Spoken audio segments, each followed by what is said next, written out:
کار در فابرلیک حلال است یا حرام؟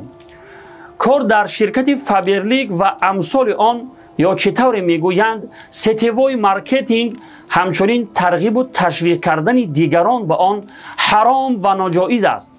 تمام علمای معاصر و بزرگان دین کار در شرکت فابرلیک و امثال آن را بنابر سببهای زیاد حرام و ناجایز می دانند و فتواهای مشخص خود را در این مسئله صادر کرده اند. هیچ یکی از علمای معاصر کار در چنین شرکت ها را جایز نمی دانند. در اینجا دو سبب اساسی آن را بیان خواهیم کرد که برای یک فرد مسلمانی که به خدا و روز حساب و جزا ایمان دارد بسنده است. از کارگران و تشویقگران شرکت فابرلیک احترامانه خواهش میکنیم که نوار را تا آخر با دقت گوش اندازند تا اینکه بعداً مسئله را نافهمیده شور و غوغا نبردارند. از الله بترسند و مردم را به کار حرام تشویق نکنند. اولا اینکه همین خرید و فروشی که در شرکت فابرلیک میکنند حرام و ناجایز است. یعنی در این شرکت خرید و فروش غیر شرعی صورت میگیرد. شرکت برای بل گرفتن خرید مالهایش را به یک مبلغ معین شرط گذاشته است که تا اگر از شرکت با یک مبلغ معین مال نخرد بل نمیگیرد. یعنی شخصی که به شرکت فابرلیک آبونه می شود با شرکت دو نمود عقد یعنی دو نمود دوگوار می کند. یکم عقد بیع یعنی او از شرکت مال می خرد. دوم عقد اجاره یعنی او در عوض آدم آوردنش در عوض مشتری آوردن و کمند تشکیل کردنش مزد می گیرد. این نمود خرید و فروش را در اصطلاح شریعت بیع به شرط می گویند که جناب رسول الله صلی الله علیه و سلم چطوری که در روایات حدیث آمده است از خرید و فروش با شرط منع فرموده اند.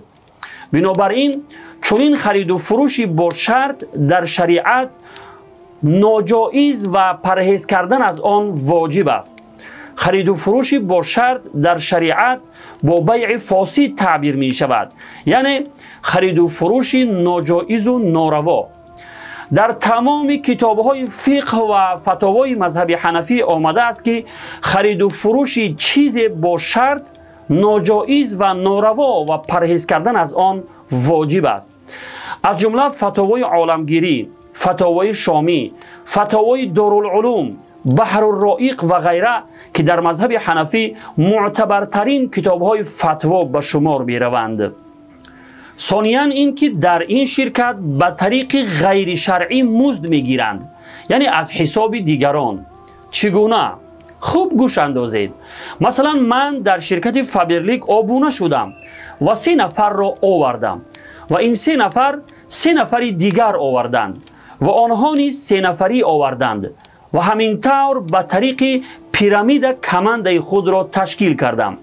شرکت برای من از سر هر نفری که در کمند من است کمیسیه می دهد، یعنی یک مقدار مبلغ معین. در مرحله اول من محنت کردم و 3 نفر یا زیاده از آن را آوردم، ولی در مرحله های بعدی که دیگران مشتری آورده اند من محنت نکردم، ولی شرکت از سر هر یک نفری که در کمند من است برای من مزد می دهد که طبق شریعت من مستحق آن نیستم، زیرا در آن من نه محنت کردم و نه سرمایه گذاشتم.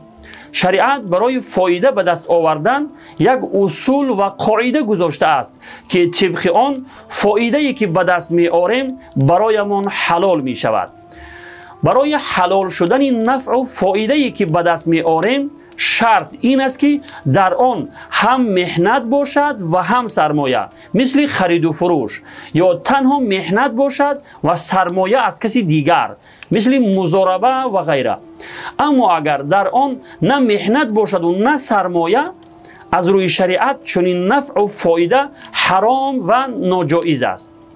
الکی بعضی ملاهای فابرلیک هم برآمدند که بدون هیچ دلیل و مدرک این گونه کمیسیه گرفتن از حساب دیگران را بونوس یعنی هدیه از جانب شرکت می دانند و چنین خرید و فروش به شرط را حلال بلکه کاری ثواب می دانند. پناه به خداوند. ولی چطوری که گفتیم طبق اصول و قواعد شرعی چنین فایده به دست آوردن از حساب دیگران نه بونوس بلکه حرام و ناجایز است، زیرا در آن معنای هدیه دیده نمی شود. معنای هدیه یا هبه چطوری که علمای مذهب حنفی بیان فرموده اند تملیک العین بلا شرط العوض می باشد، یعنی مالک گرداندن چیز بدون شرط عوض. مثلا من به تو چیزی را می دهم بدون اینکه شرط بگذارم که در عوضش برای من چیزی می دهی یا کار می کنی. آن بونوس یا هدیه‌ای که می گوید در عوض مال خریدن و آدم آوردنتان است که چنین معامله را فاسد یعنی ناجایز و ناروا می گرداند. پس خوب اندیشه کنید و در شریعت چیزی را از پیش خود نگویید که خود و دیگران را به گمراهی می کشانید.